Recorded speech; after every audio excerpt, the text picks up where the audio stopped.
आइए आज हम बात करें कि इंडियन डीपीडीपी एक्ट 2023 में डेटा फिड्यूशियरी का क्या रोल है। मेरे यूट्यूब चैनल पे आपका स्वागत है, जिस पे आप डेली डेटा प्रिवेसी पे कुछ ना कुछ नया कंटेंट देखते हैं। और जैसा कि अभी मैंने बोला कि हम आज डेटा फिड्यूशियरी के बारे में बात करेंगे, लेकिन फिड्यूशियरी के बारे में बात करने से पहले हम बेसिक डेफिनेशंस को एक बार दोबारा देख लेते हैं। सबसे पहली चीज़, पर्सनल डेटा क्या है। कोई भी ऐसी इंफॉर्मेशन जो हमें एक इंडिविजुअल के साथ, एक इंसान के साथ उसकी पहचान बनाने में मदद करे, उसे उसका पर्सनल डेटा कहा जाता है। उसका नाम जो शायद यूनिक ना हो, लेकिन फ़ोन नंबर और एड्रेस के कॉम्बिनेशन के साथ वो यूनिक हो जाता है, तो वो उस इंडिविजुअल की, उस इंसान की पहचान बनाने में मदद करता है। उसका नाम, phone number, address, email ID उसकी पर्सनल इन्फॉर्मेशन है। उसकी बैंकिंग डिटेल्स, उसकी बायोमेट्रिक्स, उसकी रिलीजन, उसके एथनिक्स, उसका बिहेवियर, उसकी बायोमेट्रिक, उसके हेल्थ केयर रिकॉर्ड्स, ये सब उसके पर्सनल डेटा हैं। और इसमें से कोई भी ऐसा डेटा जिसके मिसयूज होने से उसको कोई नुकसान हो सके, जैसे कोई क्रेडिट कार्ड इन्फॉर्मेशन ले जाता है तो वो मिसयूज कर लेगा तो मेरा तो पैसे का नुकसान होगा, ठीक। मेरा बायोमेट्रिक किसी ने ले लिए तो मेरा बहुत नुकसान होगा, ठीक। तो उसको हम सेंसिटिव पर्सनल डेटा कहते हैं। उसके बाद बात आती है कि प्रोसेसिंग ऑफ डेटा क्या है। 5 प्रोसेसेस हैं जिसे प्रोसेसिंग ऑफ डेटा में डीबीडीबी एक्ट में डाला गया है। डेटा कलेक्ट करना, यानी कि किसी से उसकी पर्सनल इंफॉर्मेशन लेना। थर्ड पार्टी से भी खरीद सकते हैं डेटाबेस, बट उस इंसान से तो ले सकते हैं। अकाउंट ओपनिंग फॉर्म, उसको स्टोर करना अपने पास, उसको यूज करना, उसको डिस्क्लोज करना, यानी कि किसी और थर्ड पार्टी के साथ शेयर करना, और उसको डिस्ट्रॉय करना अपनी इन्वेंट्री में से। इन 5 में से अगर आप किसी भी इंडिविजुअल की पर्सनल इंफॉर्मेशन के साथ कोई भी प्रोसेस करते हैं हिंदुस्तान के नागरिक के साथ, तो आपको इंडियन डीपीडीपी एक्ट में कंप्लायंट होना जरूरी है। पर्पस जो है वो बिल्कुल एक्सप्लिसिटली क्लियर होना चाहिए और लेजिटिमेट होना चाहिए, यानी कि जरूरी होना चाहिए। ऐसे ही बिना किसी बात के किसी की पर्सनल डेटा के साथ प्रोसेसिंग नहीं करनी चाहिए। फिर बात आती है डेटा प्रिंसिपल कौन है। डेटा प्रिंसिपल वो इंडिविजुअल है जिसका पर्सनल डेटा आप कलेक्ट कर रहे हैं। आपने मेरा अकाउंट ओपनिंग फॉर्म भरवाया, मैं डेटा प्रिंसिपल हूँ। अगर अकाउंट ओपनिंग फॉर्म किसी बच्चे का भरवाया है जो 18 साल से कम उम्र का है, अकाउंट अंडर गार्जियनशिप खुलेगा, इसलिए उसके पेरेंट और गार्जियन भी डेटा प्रिंसिपल है। अगर वो सिटीजन, वो इंडिविजुअल डिसेबल्ड है, तो जो भी उसका लॉफुल गार्जियन अपॉइंटेड है उसकी इंफॉर्मेशन, क्योंकि किसी ने कंसेंट लेना है, किसी ने उसको समझाना है कि तुम्हारे बारे में क्या किया जा रहा है, क्या बात हो रही है, तुम्हारी इंफॉर्मेशन कैसे प्रोसेस हो रही है, उसका जो लॉफुल गार्जियन है जो उसकी देखरेख करता है, वो भी डेटा प्रिंसिपल का पार्ट बनेगा, ठीक, सिंपल। अब ये कौन तय करेगा कि वो जो इन्फॉर्मेशन कलेक्ट किया उसको कैसे प्रोसेस किया जाएगा। वो तय करने वाली जो अथॉरिटी है, चाहे वो एक इंडिविजुअल है, चाहे वो एक ऑर्गेनाइजेशन है, उसे कहते हैं डेटा फिड्यूशियरी। डेटा फिड्यूशियरी तय करेगा कि कलेक्ट की हुई पर्सनल इन्फॉर्मेशन कैसे प्रोसेस की जाएगी, कैसे स्टोर की जाएगी, सिक्योर की जाएगी। पूरा का पूरा प्रोसेस जो हमने 5 शब्द पहले डिस्कस किए थे, कैसे कलेक्ट की जाएगी, कैसे स्टोर की जाएगी, कैसे यूज की जाएगी, कैसे शेयर की जाएगी और कैसे डिलीट की जाएगी, कैसे के साथ कब कौन करेगा, जैसे शब्द भी इंक्लूड होते हैं, सभी सवाल इंक्लूड होते हैं। ये मैकेनिज्म डेटा फिड्यूशियरी बनाएगा। छोटी ऑर्गेनाइजेशन में शायद ये काम कोई ऐसा आदमी भी कर सकता है जो कोई और काम भी करता हो, लेकिन बड़ी ऑर्गेनाइजेशन में डेडिकेटेड आदमी चाहिए। इसलिए बड़ी ऑर्गेनाइजेशन के लिए हम बात करते हैं सिग्निफिकेंट डेटा फिड्यूशियरी बोलते हैं उसे, ठीक। तो हम अकाउंट ओपनिंग फॉर्म के बारे में बार बार बात कर रहे हैं। बैंक बहुत सारा पर्सनल डेटा कलेक्ट करता है, प्रोसेस करता है। सिर्फ बैंक में सेविंग अकाउंट खोलने के लिए नहीं, या करेंट अकाउंट खोलने के लिए नहीं, credit card, personal loan, home loan, locker, बहुत सारी financial facilities, demat, loan against securities, बहुत सारी फाइनेंशियल फैसिलिटीज के लिए वो उसको इस्तेमाल करता है। इसलिए वो तो एक सिग्निफिकेंट डेटा फिड्यूशियरी चाहिए। शायद एक से ज्यादा आदमी चाहिए, पक्का पूरी टीम चाहिए जो मैकेनिज्म डिफाइन कर सके और उनको कंट्रोल कर सके, और एक टीम जो डेटा प्रिवेसी के एंगल से देख सके कि क्या वो काम ठीक से कर रहे हैं, क्या वो प्रिवेसी में कंप्लायंट हैं या नहीं है।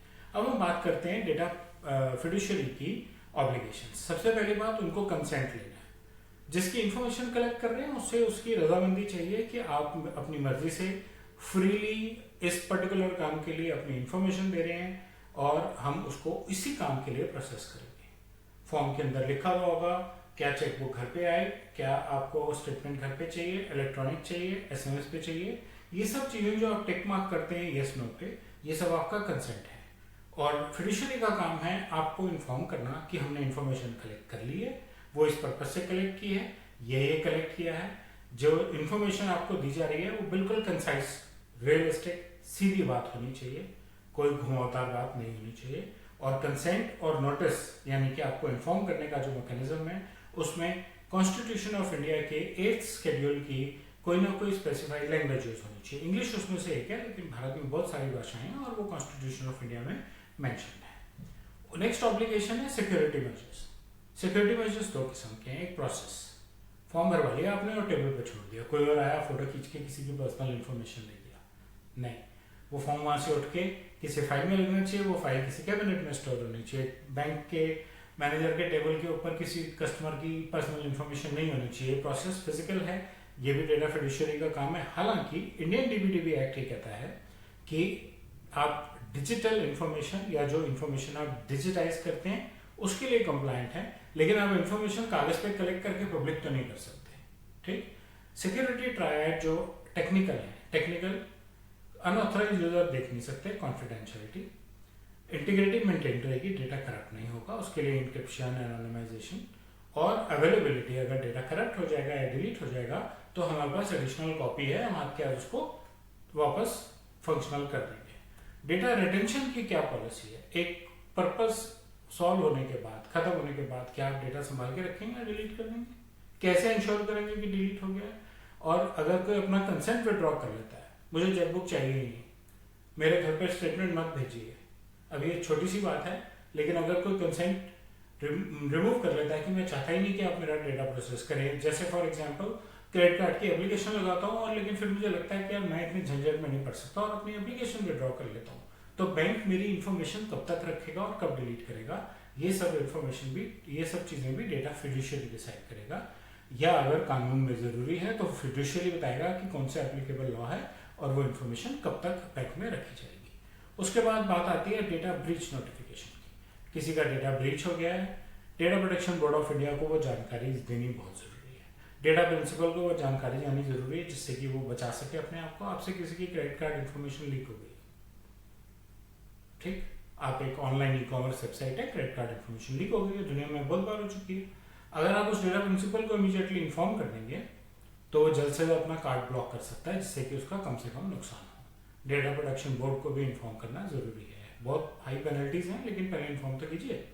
अगर आप बच्चे का डेटा प्रोसेस कर रहे हैं तो पेरेंट का होना जरूरी है, लीगल गार्जियन का होना जरूरी है, और किसी भी कीमत पे आप बच्चे की मूवमेंट को ट्रैक नहीं कर सकते, उसका बिहेवियर नहीं मॉनिटर कर सकते और उसको डायरेक्टली अपना प्रोडक्ट एडवर्टाइज नहीं कर सकते।